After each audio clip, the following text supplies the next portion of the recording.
Good morning, good afternoon, and good evening to participants and speakers who are joining us today. On behalf of the Micronutrient Forum and the Global Alliance for Improved Nutrition, GAIN, I am so pleased to welcome you to this webinar on hidden hunger.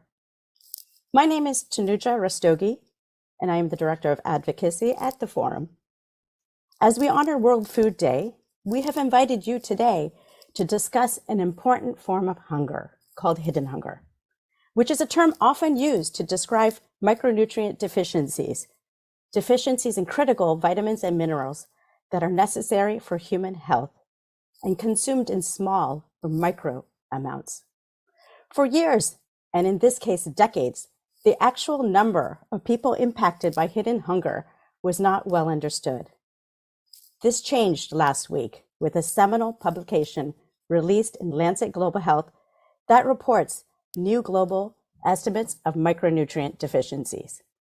I am delighted today to convene an impressive group of leading experts, including authors of the new Lancet report, who work at the forefront of the fields of nutrition and micronutrient nutrition, to discuss the findings and understand what it means for communities all across the globe. We will also hear about opportunities and ways that we can turn the tide on hidden hunger and launch a new era supportive of micronutrient nutrition. And of course, we look forward to hearing from you, our participants today, particularly as there has been unprecedented interest in this report. Your comments and questions are welcome in the chat and Q&A box. A response team is working behind the scenes to answer your questions. First, before we begin, let me check off a few housekeeping notes. There is simultaneous French and Spanish interpretation for this session.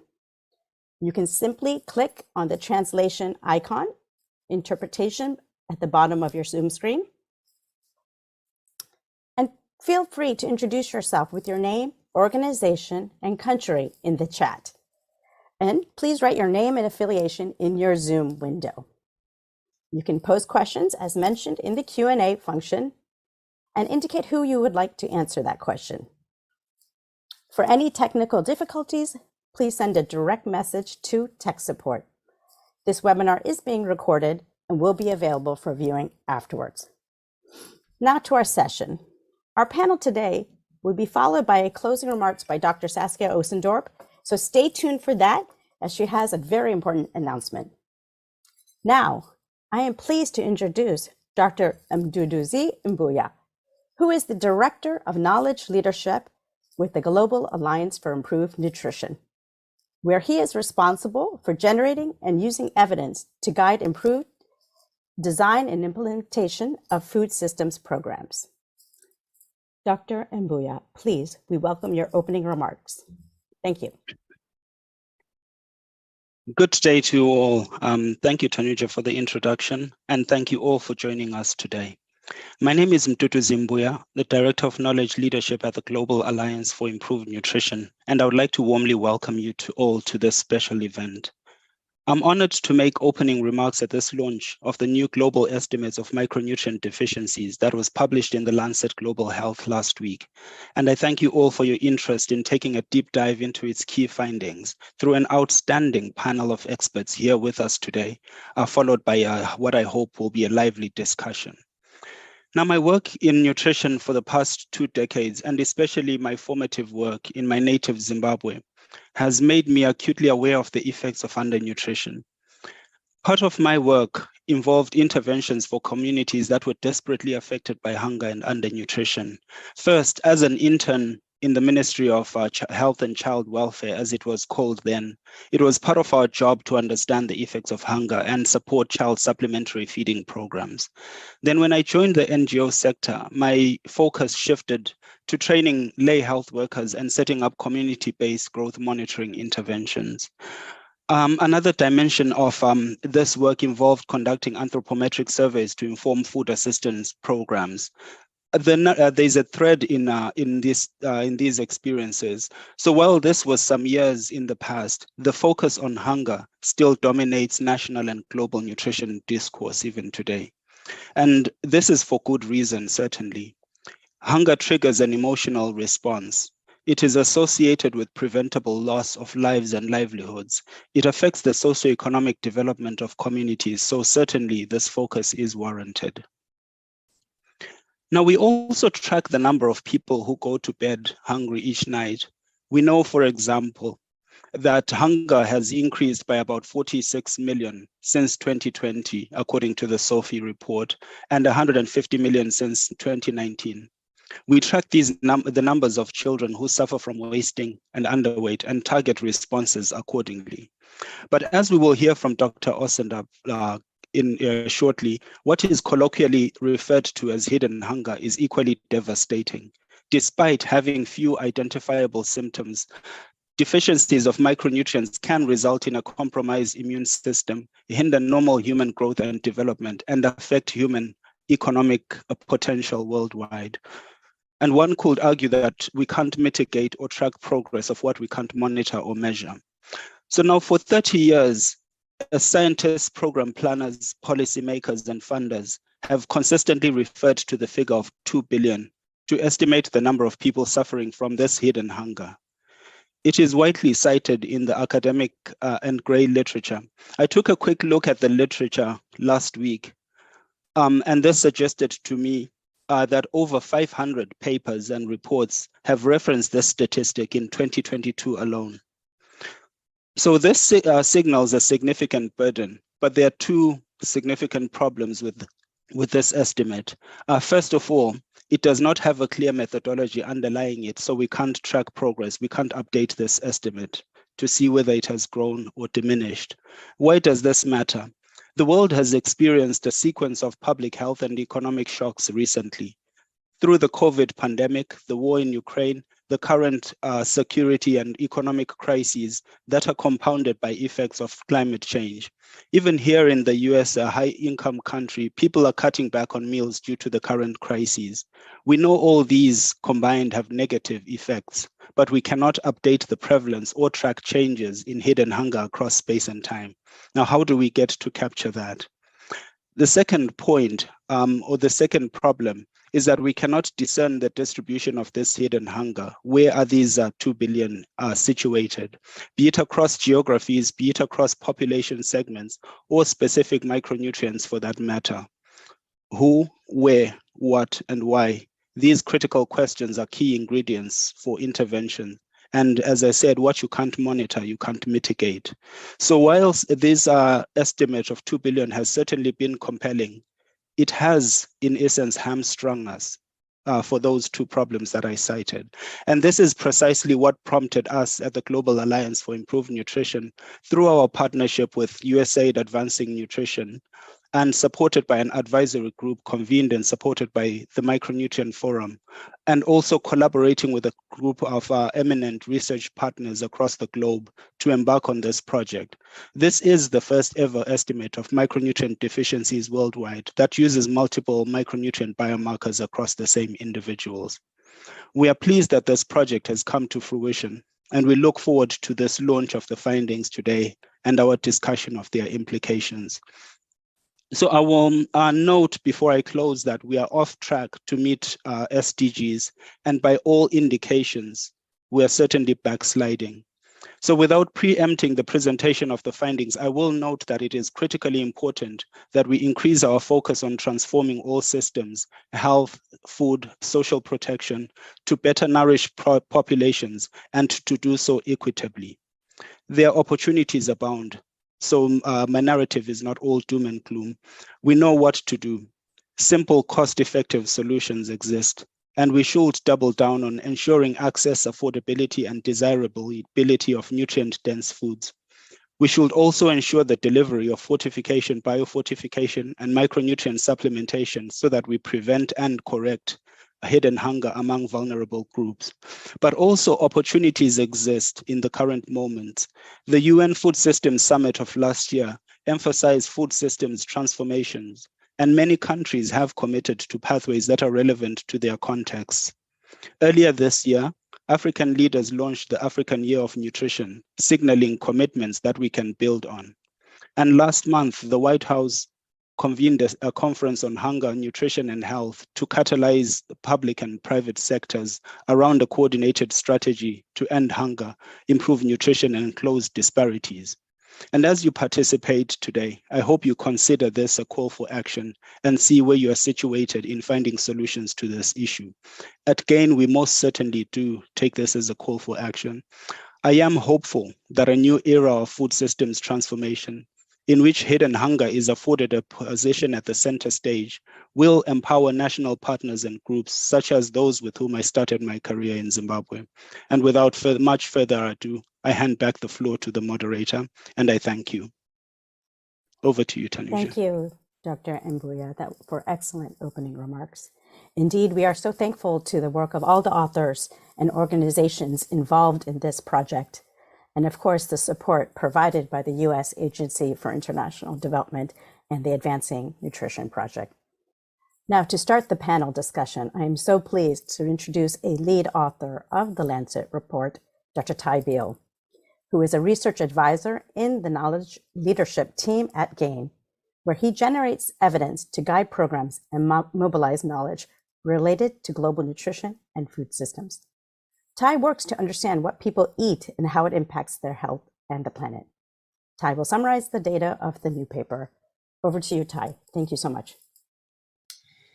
Thank you, Tanuja. It's a pleasure to be with you all today. And I'm going to focus on the key findings from the Lancet paper that was published last week. Other panelists will get into a lot of the solutions and discussion around it. So I'll be short and brief, but happy to answer any questions in the Q&A afterwards in the chat. Next slide, please. Well, I won't go into all of the methods here. I do want to just highlight a few key points. The first was highlighted by Mdu in the opening speaking.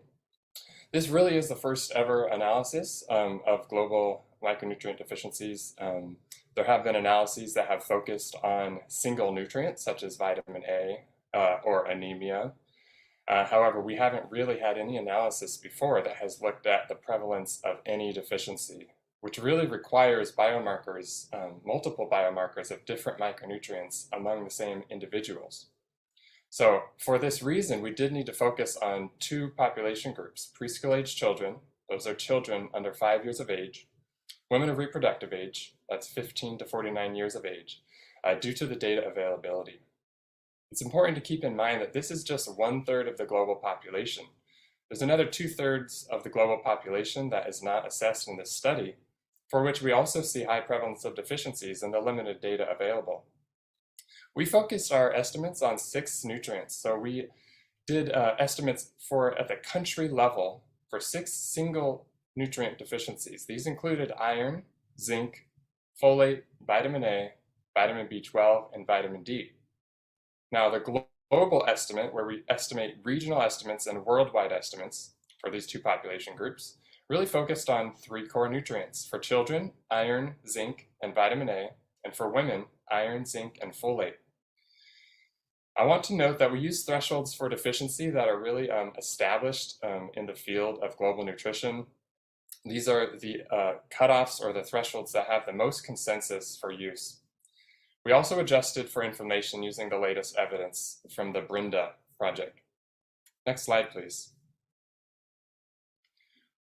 This table just shows you the cutoffs that were used. Now, these are 6 different micronutrients, and some micronutrients have multiple biomarkers that we use. I won't spend much time on this slide. You can review this in the paper and further details in the paper. Next slide, please. Now, this is the high-level finding, and it's quite shocking. Half of children, 1 in 2 children worldwide, that includes countries of all income levels, 2 in 3 women of reproductive age have at least 1 micronutrient deficiency. Many of these children and women have multiple micronutrient deficiencies. Next slide, please. In certain countries, this prevalence can be as high as 9 in 10 women. This is the case in our data set in many countries in South Asia and Sub-Saharan Africa. Many of these populations had several micronutrient deficiencies coexisting within the same individuals. What might be really surprising to many people is that we didn't just see deficiencies in low and middle income countries. We saw this even in high income countries. So here we can see that 1 in 2 women in the UK have at least one deficiency. That's 1 in 3 women in the US. Iron deficiency alone is prevalent in 1 in 5 women in the US and the UK. Next slide, please. Now this slide is from the paper, and it really gets at some of the nuance in these deficiencies, as well as the overall prevalence for specific countries that have multiple micronutrient biomarkers measured in the same individuals. For children, we can see several countries, Cambodia, Cameroon, India, having prevalence upwards of 80% for at least one micronutrient deficiency. The different colors in these bars can represent the prevalence of deficiency of just one micronutrient, but you can see the gray bar shows that the prevalence of multiple deficiencies, that's 2 or more micronutrient deficiencies, can be up to 40% for children, as high as 70% for women in certain countries such as Pakistan. For women, you can also see some of these bars for total prevalence of any deficiency as high as 90%. This includes Cameroon, India, Bangladesh, Pakistan, and even other countries that had less and fewer biomarkers available showed similar prevalence. Next slide, please. Now this shows the global and regional prevalence. We can see that no country is below 45% for children or women. No region, no high-income group is below 45%. Now this is very widespread. So we can see up to 80% for women in sub-Saharan Africa, 74% in South Asia. This is 4 in 5, 3 in 4 women worldwide. No country, no region is untouched. Next slide, please. So I'm just going to finish with some key insights on the data. Again, we have 1 in 2 children, 2 in 3 women worldwide affected by these deficiencies. This can be up to 9 in 10 children in Pakistan, 8 in 10 in India and Cambodia being deficient in at least one nutrient. Several countries in South Asia and Sub-Saharan Africa have 9 in 10 women being deficient. These include Bangladesh, Cameroon, Cote d'Ivoire, India, and Pakistan, among others. 1 in 2 women in the UK and 1 in 3 in the US are deficient in at least one micronutrient. Iron deficiency prevalence being prevalent among 1 in 5 women in both countries. In the UK, this is also prevalent for vitamin D and folate at around 20% each. So to conclude, we really see that this estimate of 2 billion people worldwide that was based on anemia, and it was from 30 years ago, is a major underestimate. When we look at women and children alone, we see 1.6 billion being affected by micronutrient deficiencies. It's more likely that the total prevalence of people with micronutrient deficiencies is closer to about 1 in 2, or about half of the global population. That's about 4 billion people. So this is a huge issue, and I'm really thankful that the panel who follows will really get into some of the nuance in the discussion around how do we address this major issue. Thank you so much.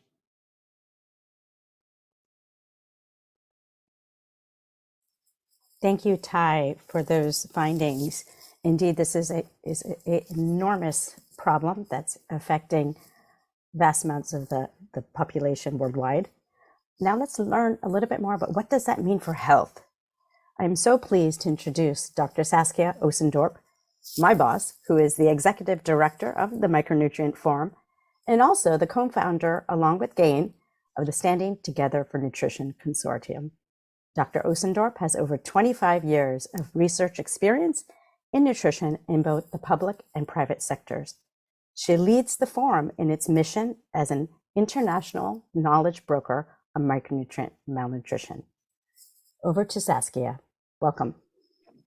Thank you very much, Tanuja, for this nice introduction. And thank you to Ty for presenting these findings to us of this landmark publication, where, as was said before, for the first time, we now have reliable estimates in women of reproductive age and children alone, suggesting that 1.6 billion of women and children alone are micronutrient deficient, and that the global estimate in the total population is even much higher than we had anticipated before. So these findings were alarming, and they indicated that our estimates have been an underestimate for a long time. And the implication for these billions of women and children are dire. Can we go to the next slide, please? Yes, it's because we know that micronutrient deficiencies in early life have irreversible, lifelong adverse effects on health and development, affecting the future of these women and children, their communities, and the society as a whole. And this is because micronutrients, vitamins, and minerals, they play such an essential role in many processes in our human body. Iron, iodine, and folic acid, for instance, are important for brain development and brain functioning. Zinc and vitamin D are important for physical growth. Vitamin A and zinc play a role in the immune system, and B vitamins and iron are important for energy production, whereas vitamin A is important for bone, skin, and eye health. So, next slide, please. Micronutrient deficiencies really have profound impacts in all stages of the life cycle. During pregnancy, micronutrient deficiencies lead to adverse pregnancy outcomes, and they increase the risk of chronic diseases in children later in life. So they lead to more low birth weights, they lead to more pregnancy complications, they lead to, if severe enough, to more maternal deaths. And they increase the risk of chronic diseases in children that are born to micronutrient deficient mothers. And a recent study that was published last week by Nutrition International therefore indicated that scaling up antenatal micronutrient interventions, such as multiple micronutrient supplements or MMS, could lead to a reduction in deaths that are caused by nutrition-related non-communicable diseases. It could help prevent 6 million cases of hypertension and 3 million cases of diabetes. Now, micronutrient deficiencies during early life affect brain and cognitive development. And these children, therefore, later struggle in schools and as an adult have reduced economic productivity. Then micronutrient deficiencies in people also lead to more vulnerability to infectious diseases because of the effects that micronutrients have on the immune system. So even though the immediate impacts are less visible, the impacts of micronutrient deficiencies can impact the lives of an entire generation. And it's true what Madhu said in his opening remarks, it is a truly hidden form of hunger. And yet we do know what to do.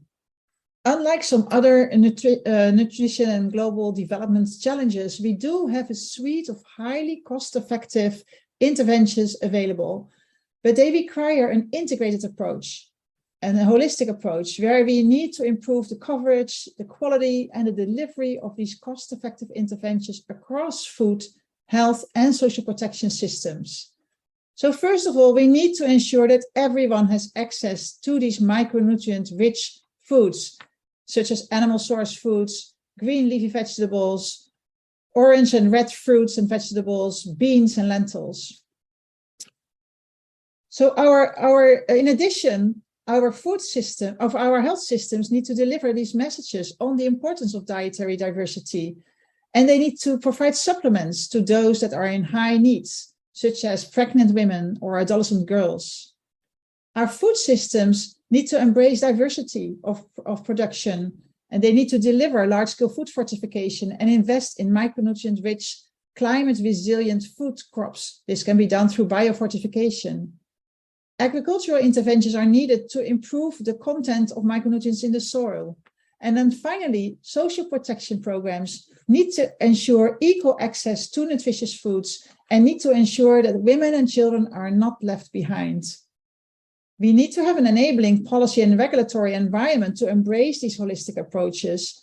And as was said before, we need to invest in data for monitoring, evaluation, and learning. But it is not impossible to reach the global development goals because micronutrient deficiencies or micronutrient interventions are among the most cost-effective interventions that we have available. Because of the impact that it has on economic productivity, they give an average return on investment of 16 to 35, depending on the target geography. So investing in these micronutrient security is a smart thing to do for governments across the world. And this agenda is solvable, but it requires us to take action together. Now, one of the promising outcomes of the COVID-19 pandemic was the emergence of new and dynamic forms of collaboration to tackle the many complex challenges that were caused by the pandemic. One such example of such a collaboration is the Standing Together for Nutrition Consortium that was set up to estimate the impact of the COVID pandemic on on maternal and child malnutrition. And these consortia really confirmed that together we can be so much more powerful and we can accelerate progress far more than we can do alone. So together we can really achieve a future where hidden hunger no longer exists, and we can help build stronger futures for these 1.6 billion women and children around the world. Thank you very much. Over to you, Tanuja. Thank you, Saskia. Thank you. Very inspiring. I am now pleased to introduce you to Nita Dalmia from UNICEF. Nita has over 20 years of experience in public health nutrition across Asia and Africa.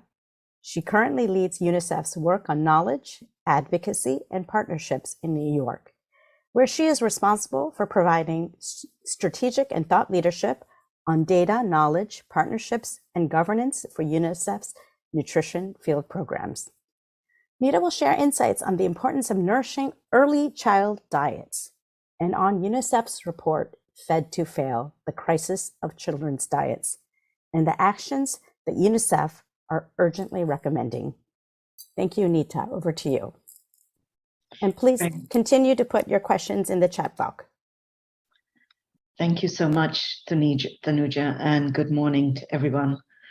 Thank you also to the Micronutrient Forum and GAIN for organizing this important webinar.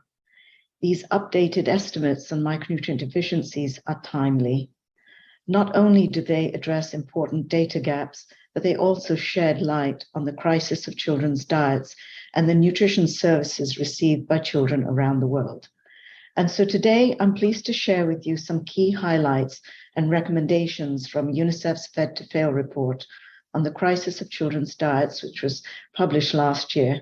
I'm also pleased to share with you highlights from a UNICEF report released today on child food poverty. Together, these updated estimates, along with our research on children's diets, provide us with a strong foundation on which to advocate and support accelerated actions to improve diets, services, and practices for children. Next slide. Our findings show that young children around the world are being fed to fail and are deprived of the diets they need at the time in their life when it matters the most. These findings also show that good diets for young children are unavailable, inaccessible, and unaffordable to families across the world. And among children 6 to 23 months, about half of children are not fed the minimum recommended number of meals. And less than 1/3 of children are fed the minimally diverse diets they need to grow and develop. And the low consumption of nutritious foods is especially troubling, with about half of all children missing out on the benefits of foods such as fruits and vegetables, eggs, fish, or meat. And unfortunately, this situation of children's diets has seen little to no improvement in the last decade. Slide, please. And now COVID-19, conflict, and climate change has induced a global food and nutrition crisis and created more serious challenges for children. Across the 15 worst affected countries in the Horn of Africa, the Sahel, and other hotspots, we estimate that in 2022, 8 million children are suffering from severe wasting, 27 million children are living in severe food insecurity, and 40 million children are affected by severe food poverty. Next slide. So at the beginning of my presentation, I mentioned that UNICEF had just launched a new report on child food poverty. So what is child food poverty and how do we define it? It's the children's inability to access and consume a minimum diverse diet in early childhood. It's defined as the proportion of children under 5 years of age consuming foods and beverages from 4 or fewer of the 8 defined food groups. And we distinguish between moderate and severe child food poverty, with moderate food poverty defined as the proportion of children consuming diets with 3 to 4 of the 8 food groups, and severe child food poverty as the proportion of children consuming extremely poor food diets that include at most 2 food groups often a cereal, and perhaps some milk. So globally, 2 in 3 children, or 478 million children, are experiencing food poverty, while 1 in 3 children, or just over 200 million children, are experiencing severe food poverty. And together, South Asia and Sub-Saharan Africa are home to nearly 2/3 of all children living in severe food poverty. Next slide, please. UNICEF's report is therefore calling for bolder actions and greater accountability to elevate the elimination of child food poverty. For far too long, children's diets have been tackled with fragmented actions that fail to reach most children. Our actions to improve children's diets must therefore focus on delivering adequate foods, services, and practices. And for this, governments must take the lead in elevating the elimination of child food poverty, especially severe child food poverty, to a national development priority and ensure coherent policies and programs across sectors and systems. Together with civil society, development partners, and the private sector, we must mobilize 3 key systems that have been mentioned before: the food, health, and social protection systems, to deliver better diets for young children everywhere, including in fragile and humanitarian settings. Next slide, please. The first 3 actions focus on transforming the food system by increasing the availability and the affordability of nutritious foods, including fruits, vegetables, eggs, fish, meat, and fortified foods, by incentivizing their production, distribution, and retailing. By implementing national standards and legislation to protect young children from unhealthy processed and ultra-processed foods and beverages and harmful marketing practices. And by using multiple communication channels, including digital media, to reach caregivers with information and advice on child feeding and increase the desirability of nutritious and safe foods. Next slide, please. The 4th and 5th actions are crucial to mobilize the full potential of the health system by expanding caregiver access to quality counseling and by investing in community-based counselors and health workers. By delivering dietary supplements, home fortificants, and fortified complementary foods to young children at risk of micronutrient deficiencies and anemia. Next slide. And the 6th and 7th actions focus on the social protection system through designing social transfers, cash, food, vouchers that support nutritious and safe diets in early childhood, including in fragile settings and in response to humanitarian crisis. Using social protection programs to improve caregivers' knowledge about young child feeding by providing education and counseling and by encouraging the use of health and nutrition services. Next slide.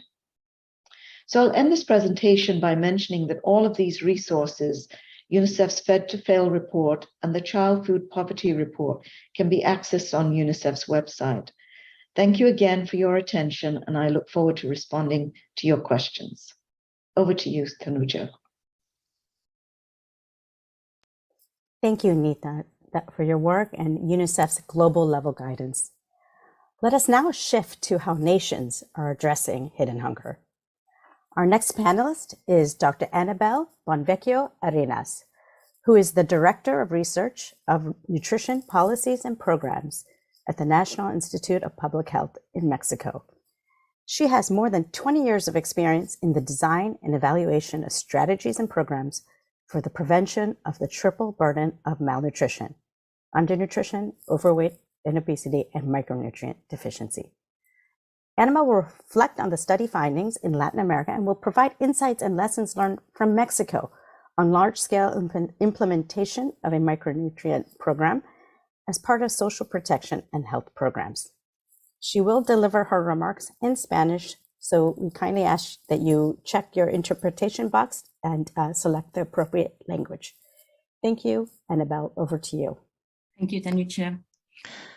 Buenos días, a todos. Good morning, everyone. And thank you very much to the Micronutrient Forum and GAIN for the invitation to participate in this webinar, where we would like to share the experiences here in Mexico. Next slide, please. So the results of the report we are making reference to today shows us how the micronutrient deficiencies are a global issue, which also affects the middle and the high-income countries, such as the Latin American countries. These are middle and high-income countries. We can see here where almost half of our preschool children and 63% of non-pregnant women of reproductive age, they do have some type of deficiency. Next slide, please. In Latin America, we face the triple burden of malnutrition. So we have some countries facing this problem of overweight and obesity, but we also have problems of malnutrition and the macronutrient deficiency with a high consumption of ultra-processed food in most of our countries here in the region of Latin America. And we also know the consumption of these kind of products and is very much linked to the overweight, obesity, and micronutrient deficiency. This is a great issue we have to face in this region. Next one, please. In Mexico, as in many other Latin American countries, the main deficiency we have is the iron deficiency. And as we have seen in the report, it has been reduced from 35 to 17% in the whole period. The deficiency of any other basic macronutrient had decreased from 58 to 28%. That is between 2006 and 2018-19. Next, please. So this reduction may be due to the fact that we had here in Mexico a conditional cash transfer program which existed for more than 20 years. It was a social protection program. This was initially implemented in the rural areas. Then in 2002, this program started to be implemented in urban areas. And then in 2013, it reached 1.6 million families. It had a very strong component of nutrition and also the delivery of supplement, which changed throughout the life cycle of the program. And it showed a huge impact in the reduction of chronic malnutrition, anemia, and macronutrient deficiency, especially between 1997 and 2012. Throughout the life of the program, we had different implementation studies which allowed us to feedback the program.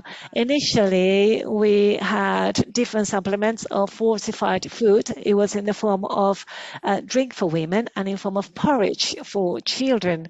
With all these studies and with the change of the epidemiological situation of the country with an increase of overweight and obesity, we carried out some studies, starting with efficacy studies to prove the effect of 3 micronutrients: the fortified food, the syrup, and also the micronutrients in powder.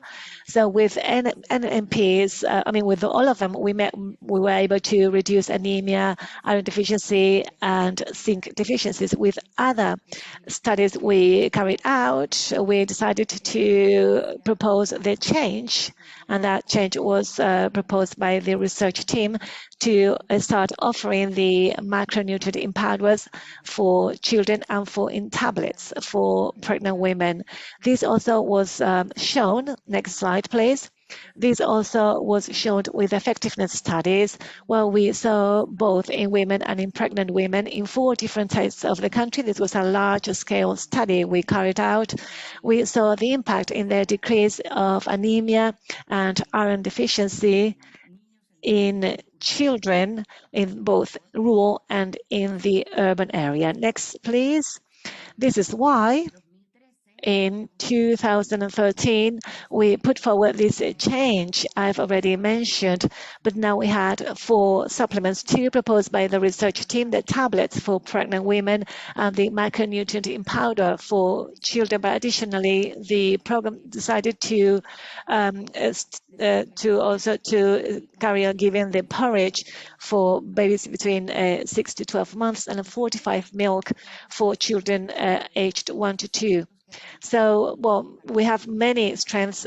I don't have much time, but I'm going to focus on the most important takeaways. First of all, the high demand, because it is a national program, so this also made easier to produce locally the supplements. So this really led the government to feel the ownership of this program, and it also guaranteed its sustainability. The governance system with constant interaction between the implementers and the evaluators was a very important strength. And also this made easier the delivery of the supplements, and this helped us to have a huge impact. Well, with regards to the challenges, we had many. From 2012, we saw that there was a decrease of the improvements, and the experts, we agree that this may have been due to the complexity to try to scale up this process, because the idea was to cover 1.6 million families. Also, this was also due to the complexity of the supplementation scheme and the lack of monitoring and supervision of the strategy. And also with the changes in the diet patterns, with a marked increase in the consumption of ultra-processed food of low nutritional value. Among the lessons learned, we learned that these programs should be dynamic throughout its life cycle, especially because we may need some changes not only in the supplementation scheme, but also in some different kind of major focusing on different aspects.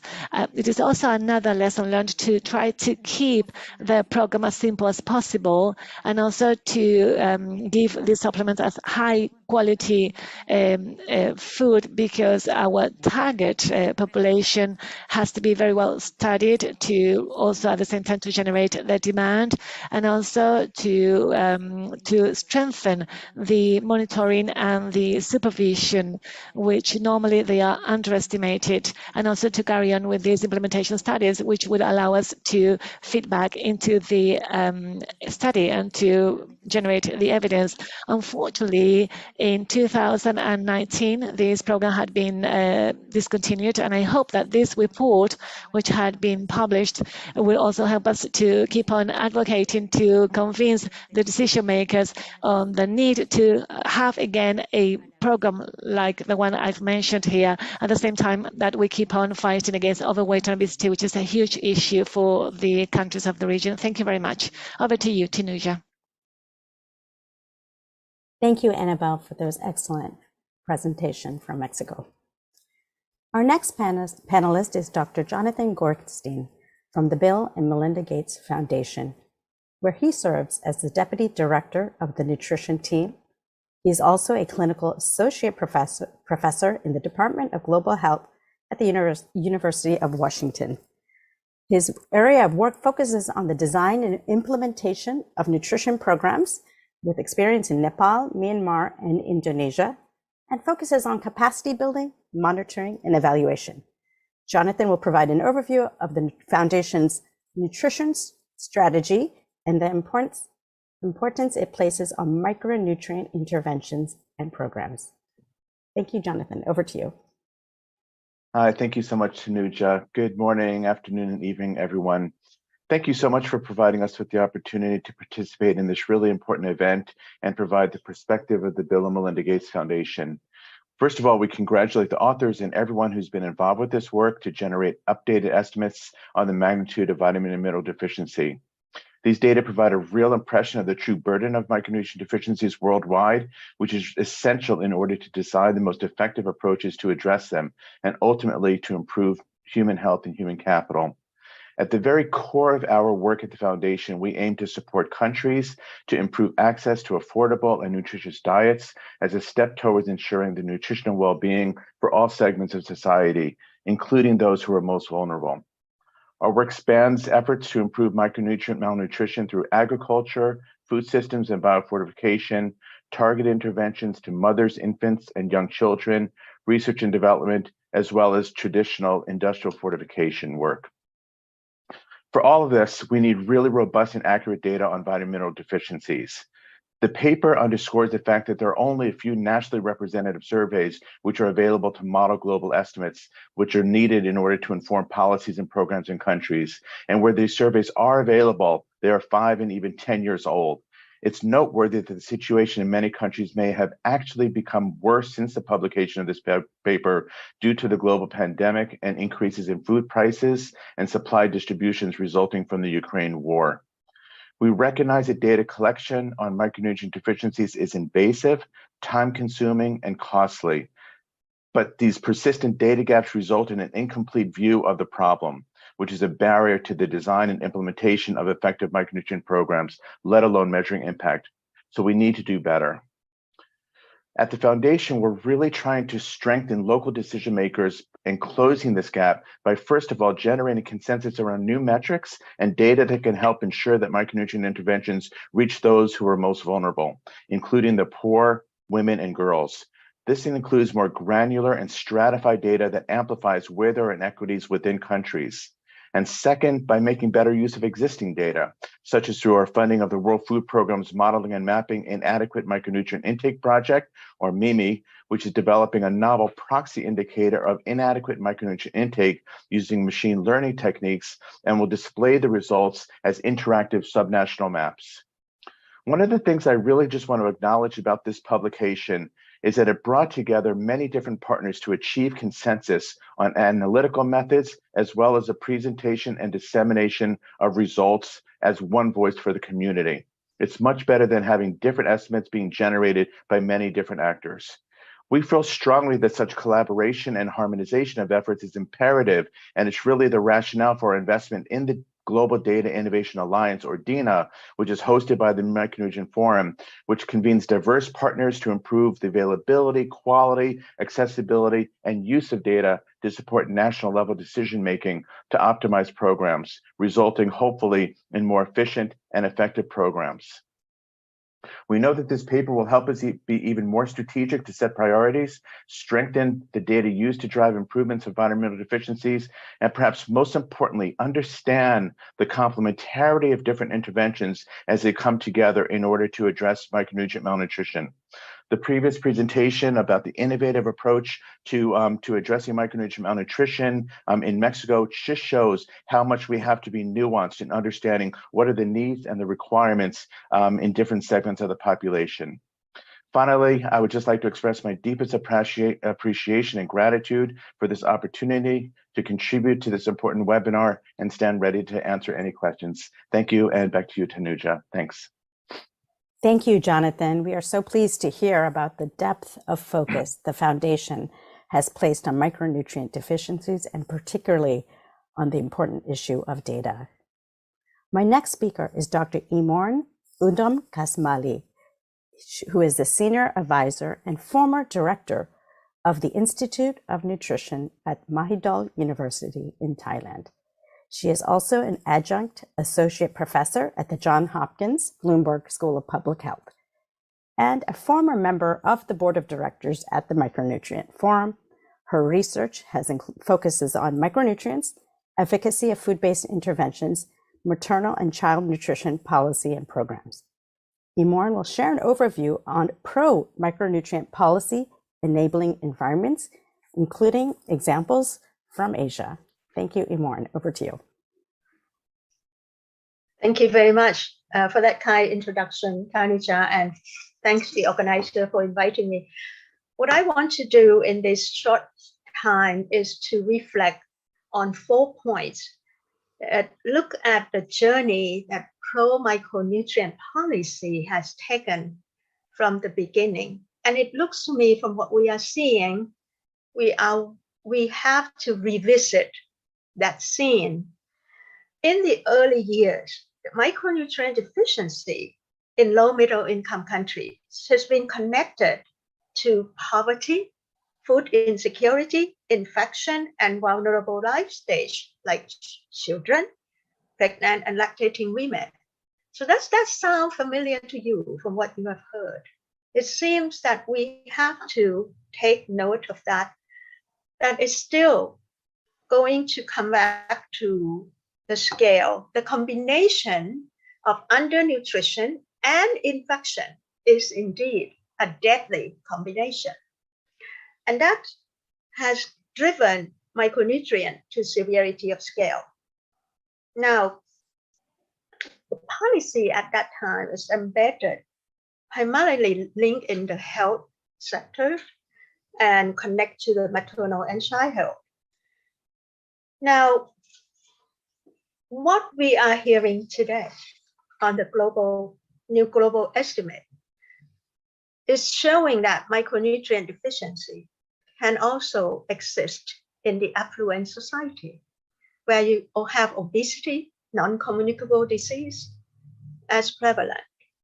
So for the first time, I can see that micronutrient deficiency provide the opportunity to bring these two areas together so that we can join forces. There are so many things we can align. Many of the intervention and policy that can really shape both sides of the coin and become a win-win.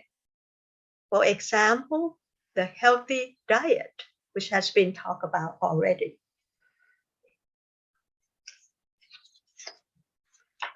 The other things that has been talked about also has to do with all this policy is based on data. And it should be the data which is, of course, up to date and with quality. But the main thing is, have we been using it and optimize the use of what is there?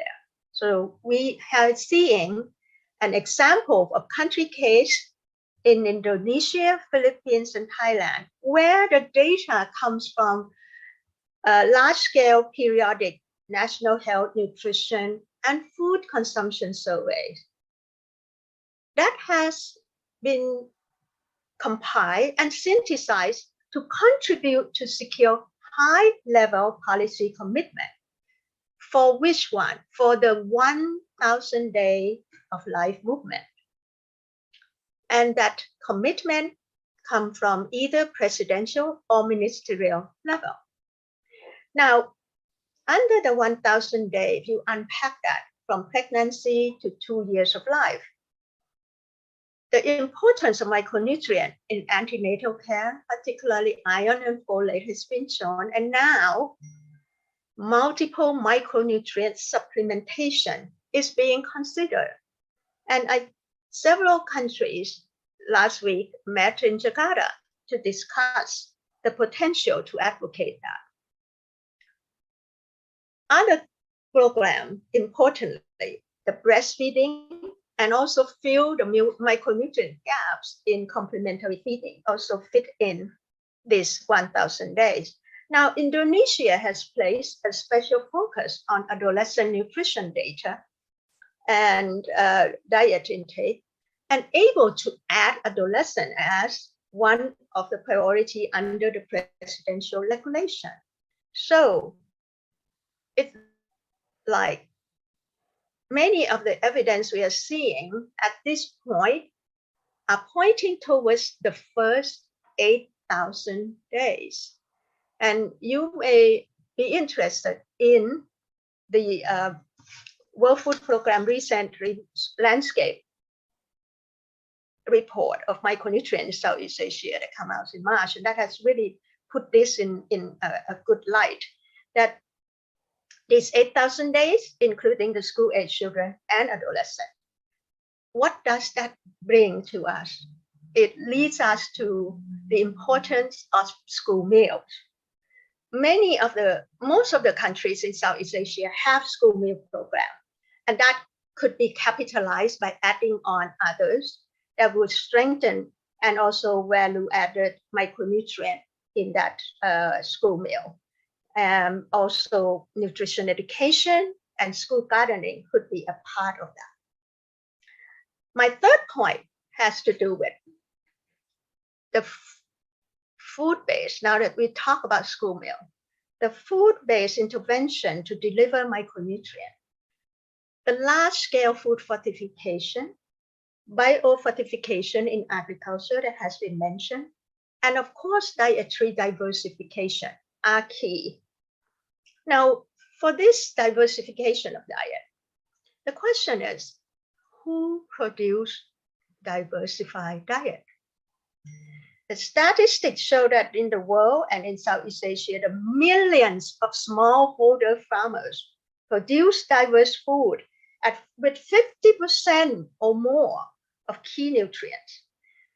There has been a recent review of the rice and fish integrated farming practice that can be adapted to context in Bangladesh, in Cambodia, Myanmar, and Vietnam that show the benefits to food and nutrition security, improved income, rural livelihoods, environmental friendly, and biodiversity conservation. So there are many things that we need to take a look and see how we can secure quality, micronutrient-rich diet from the beginning. Transformation of food system to deliver healthy and sustainable diet should be really part of the things that the food-based intervention of micronutrient can join forces and be able to link that up to the goal.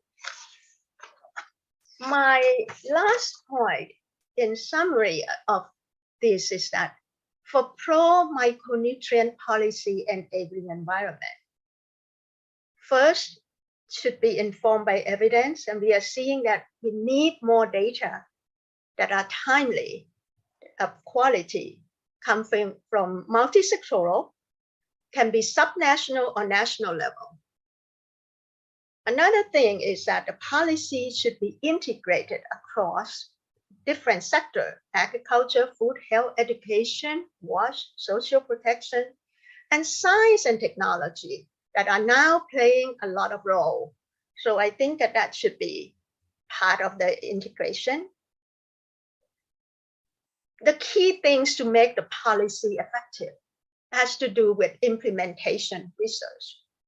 To generate the knowledge how to improve implementation from policy to programs, and most importantly, practice.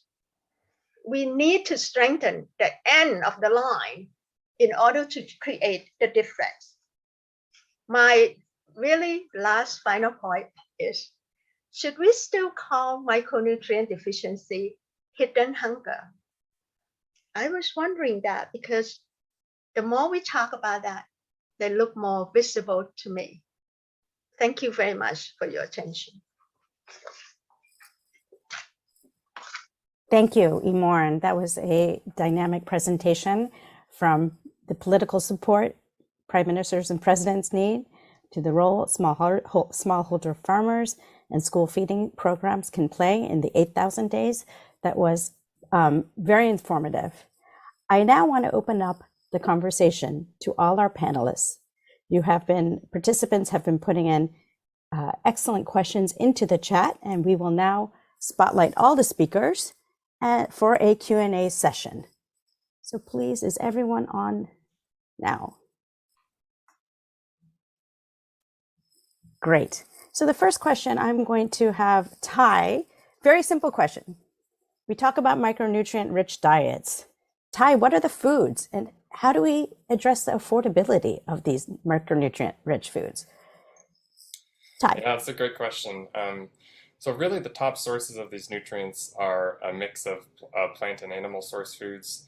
Often lacking are animal source foods when you think about populations with poor access to a diversity of foods. So the most nutrient dense foods are organ meats, small fish, dark green leafy vegetables, bivalves, so these are clams, mussels, oysters, crustaceans, or other types of shellfish. That includes shrimp, lobster, crab, etc.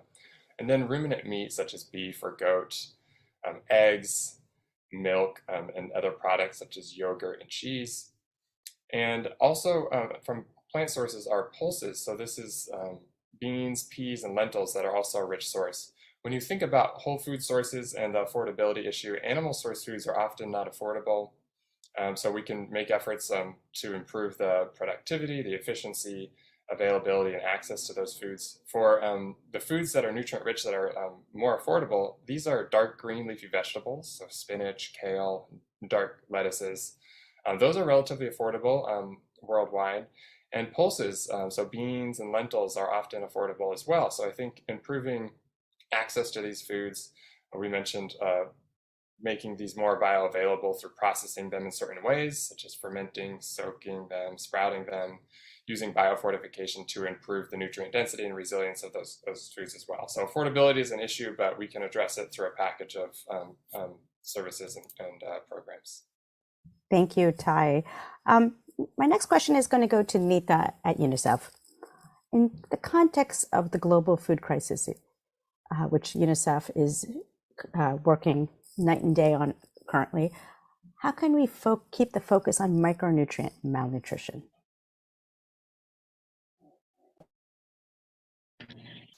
Great question, Tanuja. So, as I mentioned before, this is a complex crisis, and for responding to a complex crisis, we need to deploy multiple solutions. And the first one is to keep a focus on prevention.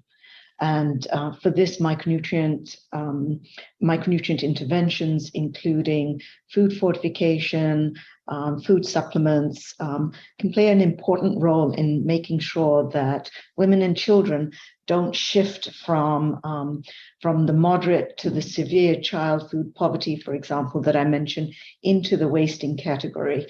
And so these need to be scaled up, and we have the 3 systems that we have focused on, and all 3 systems are responsible for making sure that those preventive interventions are in place and are scaled up. At the same time, we do know that when prevention fails, these children, these women do need to receive life-saving treatment. And so, and those treatment can be for not just the wasting that happens, but also for key micronutrient deficiencies. So this may be women who need to be treated for anemia, for children in settings where scurvy and other types of micronutrient deficiencies are rampant. So in essence, it's going across both prevention and treatment. And then a focus, of course, on the youngest, the poorest, the most disadvantaged, for whom special measures need to be put in place using social protection systems. And for those, a few options are there, and they can be linked to the provision of cash and vouchers, which allow families to go out and afford some of the foods, some of the micronutrient foods that Ty just mentioned, and then link them to services where we know from the evidence base that the provision of social protection measures with services can help to improve nutrition outcomes, especially micronutrient outcomes for women and children. Thank you. Thank you, Nita. I have 2 questions. I'm going to say the questions so that the speakers will know what's coming. First question is for Mdu. What are the health consequences of deficiencies, particularly in the context of high-income countries? And following that, I would like to direct a question to Annabelle. And how can we position micronutrient interventions in the forefront of the health and nutrition agenda of government policymakers in particular? First to Mdu. Thank you for that question, Tanuja. I guess the short answer to that is that the health, survival, and economic effects of micronutrient deficiencies are similar regardless of population. And what differs really between high income and low or medium income countries is the magnitude of this effect, and therefore the visibility.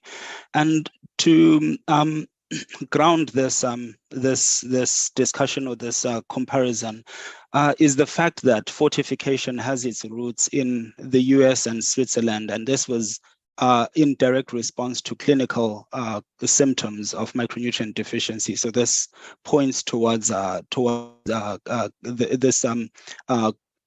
equalness in terms of the effects of deficiency.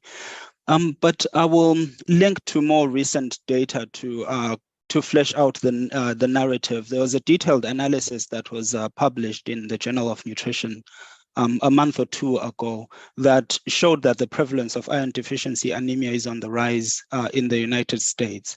And the reason that this analysis is illustrative of this point is that there are 4 additional trends that can give us an indication of possible drivers and also probable effects. And working backwards in terms of these trends, what the authors saw when they looked at a range of data from 1999 to 2018, I believe were the years, were first rising mortality rates that were related to iron deficiency anemia, and secondly, a rising prevalence of people with anemia in the US population, and thirdly, decreasing trends in the iron concentrations of food products, so reductions in iron, and then declining dietary intake of iron. So all of those trends, when you look at them in combination, really suggest that there is an issue and there are mortality effects that can be attributed to iron deficiency and iron deficiency anemia specifically. So all of that to say, with that illustrative point, hidden hunger, hopefully emerging from the shadows per Emon's point, it is an issue in low and high income countries alike, although the burden is smaller in magnitude in high income countries, as Tai illustrated. So at the end of the day, it's important to be mindful of similarities in vulnerability and inequity, because those exist across all populations across the globe. So thank you for that question. I hope that sheds light to the issue. Annabelle, please. Yes, I'm gonna change to Spanish if it's fine. I think it's an excellent question. Well, I think it is an excellent question, and I thank you for that. And I believe that for countries like Latin American countries, where we have to face this double, triple burden of malnutrition, the agenda really is much more focused on the issues of overweight and obesity, when we really know that these are 2 issues that should be tackled at the same time, as we have seen today throughout the webinar.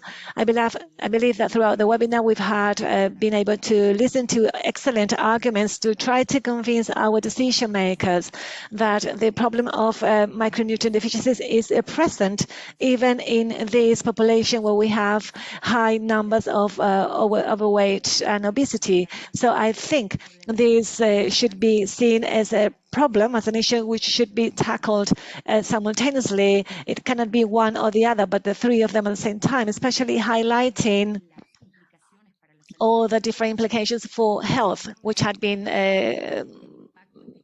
discussed today, especially, as Saskia said, also the non-transmissible chronic diseases. This is going to be a very important argument for the countries who had been more focusing on overweight and obesity, can really realize that this is a real issue and we really have to tackle this in a simultaneous way, also with the approach of the food systems. Thank you.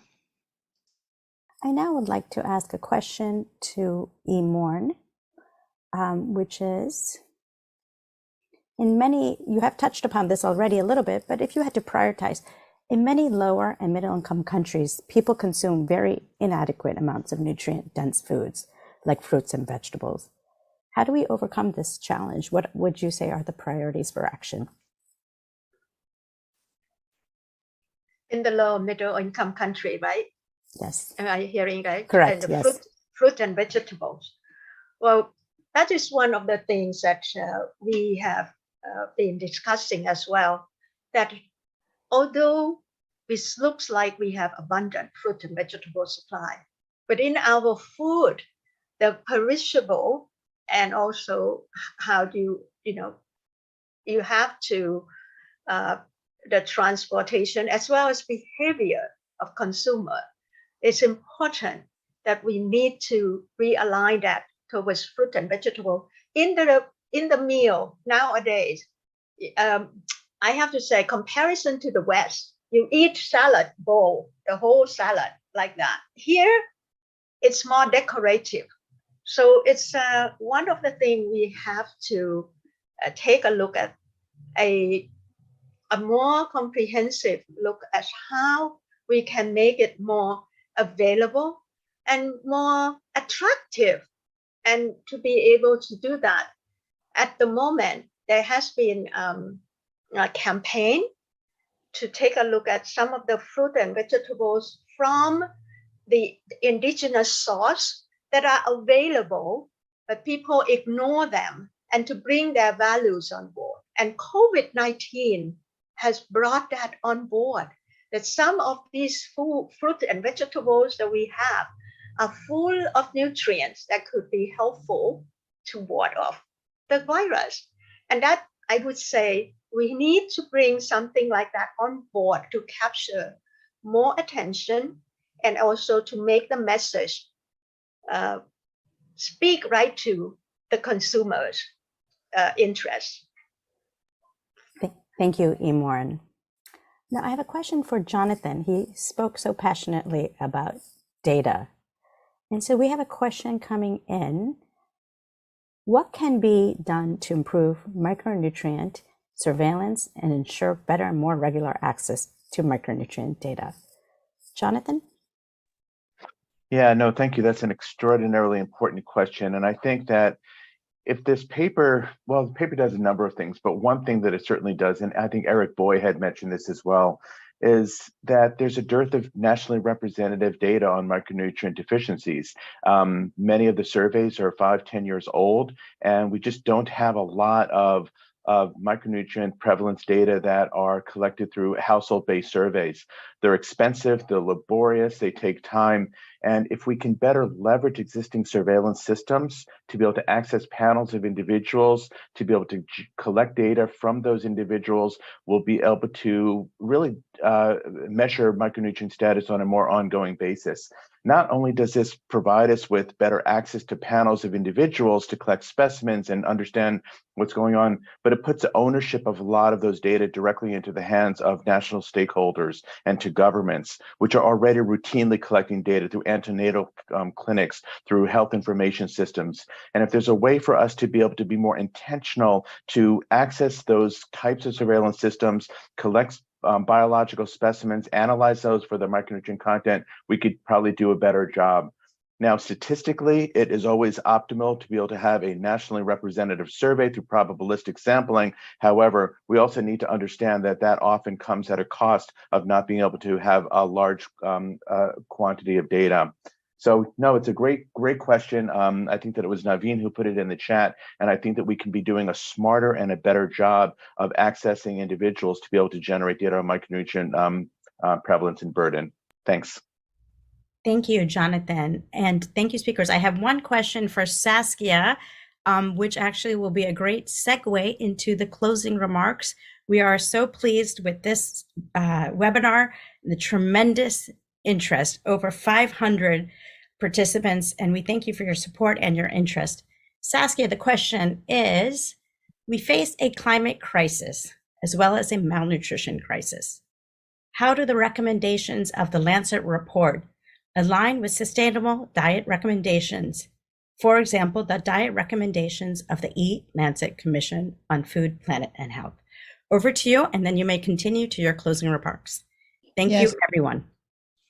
Thank you, Tanuja, and that's a great question. And in fact, as the E-Lancet report also indicated, we need to move towards more sustainable and more nutritious food systems that can deliver foods that are both micronutrient rich, but also not are a threat to the environment.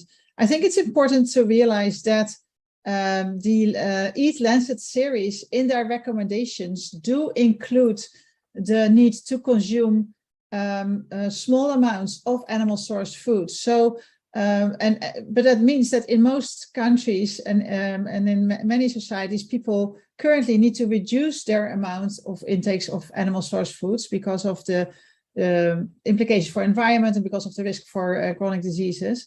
Whereas in some other societies, people that are at risk of micronutrient deficiency still need to increase their risk of animal source foods. Now, in addition to that, there are a number of interventions that were also mentioned during the call today that are important across food systems and health systems, such as large-scale food fortification, such as biofortification, such as supplementation delivered through health systems that can all help to provide micronutrients when it is not possible for people to consume these nutrients from their diets, either for economical reasons or for environmental reasons. So I think in brief, these recommendations are not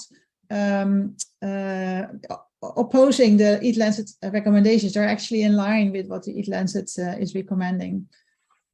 And do you want me to move over to the closing remarks now? Yes, thank you to all the speakers, and to your closing, please. Thank you. Yeah, I also would like to thank everyone, all the panelists and speakers for their great contributions here today. And I would like to also thank GAIN and the Micronutrient Forum for this research and for organizing this webinar. And I would like to again thank USAID Advancing Nutrition for funding this important piece of work. But most importantly, I want to thank all of you who participated. It was a very lively discussion. There's a tremendous number of questions in the chat, and we would like to ensure you that if we have not been able to address these questions yet, we will do so in future. So we will keep them all. And please don't hesitate to contact us if you are, still have another burning question. So the data that were presented and discussed here today really points to an unfortunate truth. Micronutrient deficiency is a global problem, and it is a bigger problem than we had thought before. And we have not made sufficient progress so far. But as you've also heard, we have readily available, scalable, and impactful low-cost solutions that we can use to tackle this problem. Now, why haven't we made sufficient progress? There are several questions around this in the Q&A chat, and I think there are a couple of reasons for our lack of progress. First is we have not invested enough yet into these integrated, holistic approaches across food, health, and social protection systems that are needed. Second, there may be a prevention paradox. We haven't talked about iodine that much in this presentation, but one of our greatest public health successes of all times is the iodization of salt with iodine, which has reduced the prevalence of goiter and iodine deficiency disorders tremendously. But it has also led to the false belief that this problem does no longer exist and that future interventions are no longer required. So that's the prevention paradox. And then, it was mentioned several times, and the paper also highlighted the overall scarcity of data. And as with any public health challenge, data is critical for us to drive agendas forward and to make progress in reducing hidden hunger. So what was also mentioned several times is that it is important to realize that the data that were presented in this publication were from surveys that were done before 2020. And we know that since then, the world has changed. The world is now facing an accumulation of crises that has further weakened global food and nutrition security. So the COVID-19 pandemic, climate change, and conflicts have led to a surge in the number of people at risk of micronutrient deficiency simply because they can no longer afford a healthy diet with nutritious foods that are rich in micronutrients. So new data also suggests that climate change is further adding to this challenge because elevated CO2 levels impact the micronutrient content of food crops, and they also reduce yield. So that is further limiting micronutrients that need it most. But we really want to end here with a message of hope. And our hope is that this publication is a game changer and will kickstart a new era and an agenda for nutrition where micronutrient security is central to our approach of building more sustainable systems that also nourish. And then, as we've heard today, these revised estimates offer a new call to action to redouble our efforts to address deficiencies.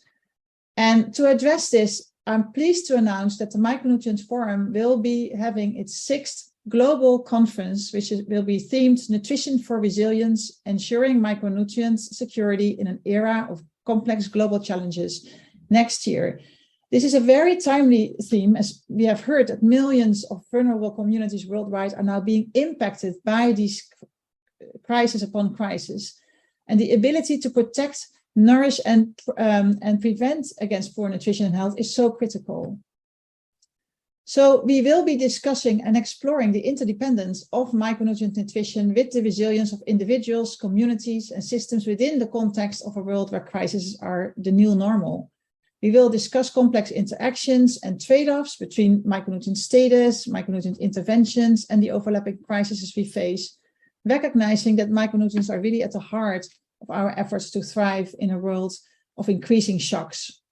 And in addition to this important theme, the conference will also include our traditional 4 tracks, focusing on biology, efficacy and safety, implementation and effectiveness, and the enabling environment. So coming off from a record attendance of our 2020 virtual connected conference, our upcoming 6th global conference will be a hybrid event, and it will be our most affordable and accessible conference to date. Scheduled 1 year from now, from the 15th to the 20th of October 2023, the conference will have a full, high-quality virtual experience to ensure global access with an in-person component in The Hague, which is the City of International Justice and Human Rights. And as we know, micronutrient security is a human right. So we will be issuing a save the date later this month and a call for abstracts later this year. And if you want to have more information on this conference, please sign up to our conference specific mailing list, which is available now in the chat through the link. So to conclude, the issue of micronutrient deficiencies is a global issue, as we have seen, and it is persistent, but building micronutrient resilience is possible. There is really no reason why we should deprive billions of women and children around the world the right to good nutrition and the nutrients that they need to thrive and survive. We hope that the webinar today has provided insights on a way forward, and we look forward to continue to collaborate with all of you that are present here today, and because together we are able to go so much further. I would like to thank you very much for your attention and wish you a very pleasant day, and please stay in touch. Thank you.